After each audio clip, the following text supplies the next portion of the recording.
தனது நாட்டு மக்களுக்கான சுதந்திர தின உரையிலே இரண்டு முக்கியமான விஷயங்களை குறிப்பிட்டிருக்கின்றார் நமது பாரத பிரதமராகிய திரு நரேந்திர மோடி அவர்கள். ஒன்று பொருளாதாரம் சம்பந்தப்பட்டது, இன்னொன்று நாட்டின் அடிப்படை குணம், அடிப்படை இயல்பு மற்றும் பாதுகாப்பு சம்பந்தப்பட்டது. பொருளாதாரத்தை பொறுத்தமட்டிலே ஜிஎஸ்டி என்று சொல்லப்படுகின்ற வரி விதிப்பிலே பொருட்கள் மற்றும் சேவைகளுக்கான வரிகளிலே முக்கியமான மாற்றங்களையும் அடிப்படை மாற்றங்களையும் கொண்டு வரப்போவதாக அவர் அறிவித்திருக்கின்றார். ஜிஎஸ்டியை அறிமுகப்படுத்தி இத்தனை ஆண்டுகள் ஆகிவிட்டதால் அதை மறுபரிசீலனை செய்து சமயத்திற்கு ஏற்றால் போல் மாற்றி அமைக்க வேண்டிய கட்டாயம் ஏற்பட்டிருக்கின்றது என்றும் அவர் கூறியிருக்கின்றார். இது உண்மைதான். எந்த சிஸ்டமுமே, எந்த கட்டமைப்புமே அப்படித்தான். பீரியாடிக்கலி சில வருடங்களுக்கு ஒரு முறையாவது அவற்றையெல்லாம் மறுசீராய்வு செய்ய வேண்டும். அப்பொழுதுதான் ஒரு நாட்டின் கொள்கைகள், கோட்பாடுகள் எல்லாமே சமயத்திற்கு, காலத்திற்கு தகுந்தாற்போல் இருக்கும். முதலிலே ஜிஎஸ்டி அறிமுகப்படுத்தப்பட்ட சமயத்திலே ஒரு மாதத்துக்கு இந்த வரிகளின் மூலம் 1,00,000 கோடி ரூபாய் கிடைக்கும் என்று எதிர்பார்க்கப்பட்டது. ஆனால் அந்த எதிர்பார்ப்பு நன்றாக நிறைவேறவில்லை. 1,00,000 கோடிக்கும் குறைவாகத்தான் ஒவ்வொரு மாதமும் கிடைத்து கொண்டிருந்தது. ஆனால் போக போக ஜிஎஸ்டியை பற்றிய புரிதல் தொழில் முனைவோர்களிடம் அதிகமாக இந்த தொகை, மாதாந்திர வரித்தொகை அதிகரித்து கொண்டே போனது. அதை தவிர ஜிஎஸ்டி வரி ஏய்ப்பு செய்பவர்களிடம் அரசாங்கம் மிக கடுமையாக நடந்து கொண்டதும் ஒரு காரணம். தொடர்ந்து கண்காணித்து கொண்டு தேவையான நடவடிக்கைகளை எடுத்துக்கொண்டே இருந்தார்கள் என்பது நம் அனைவருக்கும் தெரியும். இவ்வாறாக ஜிஎஸ்டி உயர்ந்து இப்பொழுது ஒரு மாதத்திற்கு சுமார் 1.25 லட்சம் கோடி கிடைத்து கொண்டிருக்கின்றது. அதனால்தான் வருமான வரி சலுகைகள், தாராளமான சலுகைகள் போன்றவற்றை அரசாங்கத்தினால் கொண்டு வர முடிந்தது. ஒரு மனிதர் பெறுகின்ற சம்பளம், வங்கியிலே இருந்து வைப்புத் தொகைக்காக பெறப்படுகின்ற வட்டித்தொகை போன்றவையெல்லாம் ஒரு வருடத்துக்கு 12 லட்சம் வரையிலே, அதாவது ஒரு மாதத்துக்கு 1 லட்சம் ரூபாய் வரையிலே வருமான வரியிலே இருந்து விலக்கு பெறுகின்றன. அதாவது இந்த வகையிலேயெல்லாம் வருடத்திற்கு 12 லட்சம் ரூபாய் சம்பாதிப்பவர்கள் வரி கட்ட தேவையில்லை, வரி இருக்காது. இப்பொழுது இந்த ஜிஎஸ்டியையே, இந்த வரி விதிப்பையே எளிதாக்கப் போவதாகவும் குறைக்கப் போவதாகவும் அறிவித்திருக்கின்றார் மோடி அவர்கள். அதனால் இந்த வருகின்ற தீபாவளி உங்களுக்கு இரட்டை தீபாவளியாக அமையும் என்றும் அவர் கூறியிருக்கின்றார். டபுள் தீபாவளி.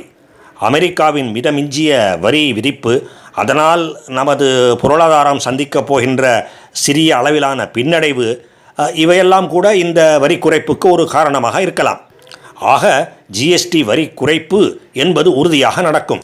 அந்த குறைப்பு கணிசமான அளவிலே இருக்கும் என்று எதிர்பார்க்கப்படுகின்றது. அதை தவிர இந்த வரி விதிப்பின் அமைப்பையே சிறிது எளிமையாக்கப் போகின்றார் என்றும் ஓர் எதிர்பார்ப்பு நிலவி கொண்டிருக்கின்றது. அப்படிப்பட்ட தகவல்கள் கிடைக்கின்றன. தகவல்கள்தான், உறுதியான 100% நம்பத்தகுந்த முடிவுகள் இல்லை.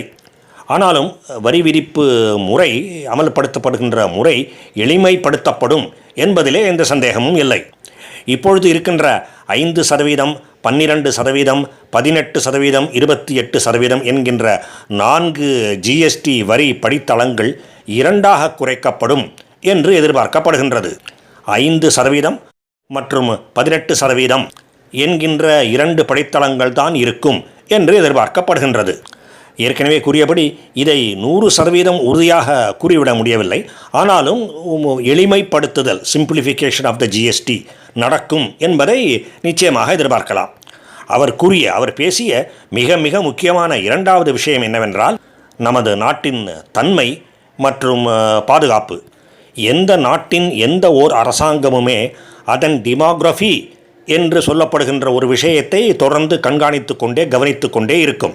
இந்த டெமோகிராஃபி என்கின்ற சொல்லுக்கு சரியான தமிழ் சொல் என்ன என்று யோசித்து பார்க்கின்றேன், அகப்படவில்லை.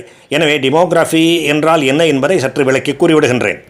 ஒரு நாட்டிலே மக்கட்தொகையின் உள்பிரிவுகள் எந்த விகிதாச்சாரத்திலே இருக்கின்றன என்பதை சுருக்கமாக டெமோகிராஃபி என்கின்ற சொல் குறிக்கின்றது. உதாரணமாக இந்தியாவை எடுத்துக்கொண்டால் ஒரு தோராயமான, ஓரளவு நிலைத்த தன்மை கொண்ட உட்பிரிவு விகிதாச்சாரம் இருக்கின்றது. உதாரணமாக ஆண்கள் 49%, பெண்கள் 51%, மாணவர்கள் இத்தனை சதவீதம், வேலைக்கு சென்று அல்லது தொழில் மூலமாக பொருள் ஈட்டுகின்றவர்கள் இவ்வளவு சதவீதம், வயது முதிர்ந்தவர்கள் இவ்வளவு சதவீதம், மேலும் அதை போலவே இந்துக்கள் இத்தனை, கிறிஸ்தவர்கள் இத்தனை, இஸ்லாமியர்கள் இத்தனை, மற்ற மதத்தை சார்ந்தவர்கள் உதாரணமாக பார்சிக்கள், யூதர்கள் முதலியோர் இத்தனை என்று ஒரு குறிப்பிட்ட விகிதாச்சாரம் இருக்கின்றது. இது ஓரளவு நிலைத்த தன்மையை கொண்டது. அதாவது காலம் செல்ல செல்ல மாறக்கூடியது, ஆனால் மிகப்பெரிய அளவிலே மாற்றங்கள் இருக்காது. உதாரணமாக இந்தியாவிலே பார்சிக்களின் எண்ணிக்கை குறைந்து கொண்டே வருகின்றது. இப்படி மாறுதல்கள் நிகழும், ஆனால் அவை கட்டுக்குள்ளே இருக்கும். சிறிதளவு மாறும், அதுவும் சிறிது சிறிதாக மாறும். இதுதான் ஒரு எந்த நாட்டின் டெமோகிராஃபியை, மக்கள் தொகை உட்பிரிவு விகிதங்களை பற்றிய ஒரு பொதுவான உண்மை. ஓர் அரசாங்கம், எந்த நாட்டின் எந்த அரசாங்கமுமே இதை ஏன் கவனிக்க வேண்டி வருகின்றது என்பதையும் இந்த சந்தர்ப்பத்திலே கூறிவிடுகின்றேன். இதற்கு சீனாவை ஒரு நல்ல உதாரணமாக எடுத்துக்கொள்கின்றேன். கடந்த காலங்களிலே மக்கள் தொகையை கட்டுப்படுத்துவதிலே, பிறப்பு விகிதத்தை குறைப்பதிலே அந்த நாடு மிகவும் கவனம் செலுத்தியது, வெற்றியும் பெற்றது. ஆனால் எதிர்விளைவு என்ன நடந்தது?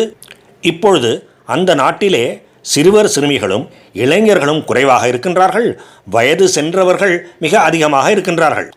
அதாவது முன்பு இருந்ததை காட்டிலும் அதிகமாக இருக்கின்றார்கள்.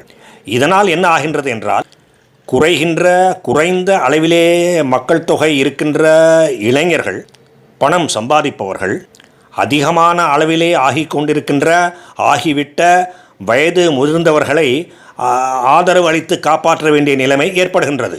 இப்படிப்பட்ட ஒரு நிலைமை அந்த நாட்டுக்கே ஒரு பொருளாதாரத்தை பற்றிய அபாயமாகவே ஆகிவிடுகின்றது.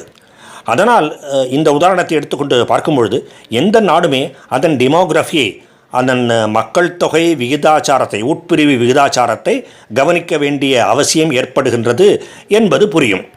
நமது நாட்டை பொறுத்தவரையிலே, இந்தியாவை பொறுத்தவரையிலே இளைஞர்கள் மற்றும் முதியவர்கள் இந்த விகிதாச்சாரம் மோசமாக இல்லை, நன்றாகத்தான் இருக்கின்றது. சொல்லப்போனால் உலகத்திலே இளைஞர்கள், தொழில் செய்யக்கூடியவர்கள், வேலை செய்யக்கூடிய இளைஞர்கள் அதிகமாக எண்ணிக்கையில் இருக்கின்ற நாடுகளிலே இந்தியாவும் ஒன்று. அது ஒரு மிக நல்ல விஷயமாக பார்க்கப்படுகின்றது. ஆனால் வேறொரு கோணத்திலே நமது நாடு ஒரு அபாயகரமான நிலைமையை நோக்கி சென்று கொண்டிருக்கின்றது. அதுதான் அந்நிய நாட்டிலே இருந்து இங்கே ஊடுருவுகின்ற ஊடுருவல்காரர்களின் பிரச்சனை. அந்த ஊடுருவல்காரர்கள் இந்த நாட்டை சேர்ந்தவர்களும் இல்லை, இந்த நாட்டிலே சட்டபூர்வமாக நுழைந்தவர்களும் இல்லை. அதனால் நமது நாட்டுக்கு ஒரு பெரிய பொருளாதார சுமை ஏற்பட்டு விடுகின்றது. நமது மக்களின், இந்தியர்களின் வேலை வாய்ப்புகளை மற்றும் தொழில் வாய்ப்புகளை அவர்கள் பறித்து கொண்டு விடுகின்றார்கள்.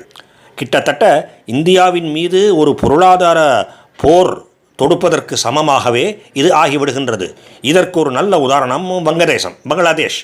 இது மிக மிக கவலைக்குரிய ஒரு விஷயம். அதை தவிர திட்டமிட்டு பெரும் அளவிலே இந்த நாட்டுக்குள்ளே நுழைந்து இந்த நாட்டின் டெமோகிராஃபியை, மக்கள் தொகை உட்பிரிவு விகிதாச்சாரத்தை மாற்ற வேண்டும், இந்தியாவின் அடிப்படை குணத்தையே மாற்றியமைக்க வேண்டும் என்கின்ற தீய நோக்கத்தோடும் பலர் வந்திருக்கின்றார்கள். அந்நிய நாட்டு சதிகாரர்களாலும் நமது நாட்டிலேயே இருக்கின்ற உள்நாட்டு சதிகாரர்களாகவும் இப்படி நடந்து கொண்டிருக்கின்றது என்று கூறப்படுகின்றது. இதை பற்றிய மிக மிக நம்பிக்கைக்கு உரிய உறுதியான உளவுத்துறை தகவல்கள் எல்லாம் நமது மத்திய அரசாங்கத்துக்கு கிடைத்திருப்பதாக கூறப்படுகின்றது. உளவுத்துறை கண்களை மூடிக்கொண்டு தரவுகளை அளித்துவிடும் என்று நம்புவதற்கில்லை. தகுந்த ஆதாரத்தோடு தான் அவர்கள் தங்கள் வேலைகளை செய்திருப்பார்கள். ஆனால் அப்படி இல்லை. இது வெறும் வதந்தி, இது வெறும் மக்களின் பிரமை, பயம் என்று வைத்துக்கொண்டால் கூட, திட்டமிட்டு அப்படி எதுவும் நடக்கவில்லை என்று வைத்துக்கொண்டால் கூட, சாதாரணமான மனிதர்கள் செய்யக்கூடிய பொருளாதார காரணங்களுக்காகத்தான் ஊடுருவல்காரர்கள் இந்தியாவிற்குள்ளே வருகின்றார்கள் என்று வைத்துக்கொண்டால் கூட, அதுவும் கவலைக்குரிய விஷயம்தான். காலப்போக்கிலே அடிப்படையிலேயே இந்த நாட்டையே அது மாற்றிவிடும். இந்த அபாயத்தைத்தான் நமக்கு எடுத்து கூறி எச்சரித்திருக்கின்றார் நமது பிரதமர். இந்த விஷயத்தை தொடர்ந்து ஆழ்ந்து கவனித்து தேவையான நடவடிக்கைகளை மேற்கொள்வதற்கு டெமோகிராஃபி மிஷன், மக்கள் பிரிவு திட்டம் என்று வைத்துக்கொள்ளலாம், அதை அவர் அறிவித்திருக்கின்றார். அதாவது இவ்வளவு முக்கியமான ஒரு வேலையை மாநில அரசாங்கங்களை மட்டுமே நம்பி அவர் விட்டு விடப்போவதில்லை. தேசிய புலனாய்வு மையம் NIA மற்றும் போதைப்பொருள் தடுப்பு மையம் என்பனவற்றை போன்று இந்த டெமோகிராஃபி மிஷன் மத்திய அரசாங்கத்தின் ஒரு தனி பிரிவாக, வலிமை பொருந்திய ஒரு தனி பிரிவாக, தேவையான அதிகாரங்களை எல்லாம் கொண்ட ஒரு பிரிவாக மத்திய அரசின் தலைமையின் கீழே இயங்கும் என்று உறுதியாக எதிர்பார்க்கலாம். தனிப்பட்ட முறையிலே இந்த நடவடிக்கை, பிரதம மந்திரி அறிவித்திருக்கின்ற இந்த நடவடிக்கை டெமோகிராஃபி மிஷன் மிக மிக அவசியமான ஒன்று மற்றும் மிக மிக அவசரமான ஒன்று என்று நான் கருதுகின்றேன். ஏனென்றால் நாட்டிலே என்ன நடந்து கொண்டிருக்கின்றது என்பதை நானும் பார்த்து கொண்டிருக்கின்றேன், நீங்களும் பார்த்து கொண்டிருக்கின்றீர்கள். அதையெல்லாம் அப்படியே தன்னை போல இருந்துவிட்டு போகட்டும் என்று விட்டு விட முடியாது. நாட்டின் பாதுகாப்புக்கே ஒரு பெரும் அச்சுறுத்தலாக அது அமைந்துவிடும். ஏற்கனவே தேசிய குடிமக்கள் பதிவேடு என்ஆர்சி என்று அழைக்கப்படுகின்ற நேஷனல் ரெஜிஸ்டர் ஆஃப் சிட்டிசன்ஸ் என்கின்ற ஒன்றை மத்திய அரசாங்கம் கையில் எடுத்து கொண்டிருக்கின்றது. இடைப்பட்ட வருடங்களிலே இந்த கோவிட் என்கின்ற பெருந்தொற்று பிரச்சனையினாலே அந்த பிரச்சனையிலேயே கவனம் செலுத்த வேண்டிய கட்டாயம் ஏற்பட்டதாலே இந்த என்ஆர்சி என்கின்ற முயற்சி பின்னுக்கு தள்ளப்பட்டு இருந்தது. இப்பொழுது அது வேகம் எடுக்கும். அந்த என்ஆர்சி என்கின்ற பணியையே, அதை உருவாக்குகின்ற பணியையே இப்பொழுது மோடி அவர்கள் அறிவித்திருக்கின்ற இந்த டெமோகிராஃபி மிஷன் என்கின்ற அமைப்பு கையிலே எடுத்துக்கொள்ளக்கூடும் என்றும் எதிர்பார்க்கலாம். அப்படித்தான் நடக்கும் என்று நிச்சயமாக சொல்வதற்கில்லை, ஆனால் அப்படியும் நடக்கக்கூடும் என்கின்ற என்னுடைய கணிப்பை சொல்கின்றேன். எப்படி இருந்தாலும் அந்த அமைப்பு டெமோகிராஃபி மிஷன் தகுந்த அதிகாரங்களுடன் இருக்கும். தான் தோன்றித்தனமாக செய்து விடாமல் இருப்பதற்காக தகுந்த கட்டுப்பாடுகளுடனும் அது இருக்கும். இல்லை என்றால் நீதிமன்றம் அதை எப்படியும் ஏற்றுக்கொள்ளப் போவதில்லை. தகுந்த கட்டுப்பாடுகள், செக் பாயிண்ட்ஸ் மிக மிக அவசியம். அதை மத்திய அரசாங்கம் நிச்சயமாக செய்யும். சரியான முறையிலே அதை செய்யவில்லை என்றால் நீதிமன்றம் அந்த நடவடிக்கையை ஏற்காது என்றும் மத்திய அரசாங்கத்துக்கு தெரியும். இந்த டெமோகிராஃபியை பற்றிய கவலை என்னுடைய மனத்திலே பல வருடங்களாக இருந்து கொண்டிருக்கின்றது. அரசாங்கமும் இந்த விஷயத்தை நன்கு கவனித்திருக்கின்றது, தகுந்த நடவடிக்கைகளை எடுக்கப் போகின்றது என்கின்ற விஷயம் என் மனத்துக்கு ஓரளவு ஆறுதலை தருகின்றது. ஒரு சிறிது நிம்மதி அடைகின்றேன். நீங்களும் அப்படியே உணர்வீர்கள் என்றும் நம்புகின்றேன். வாழ்க பாரதம். ஜெய் ஹிந்த்.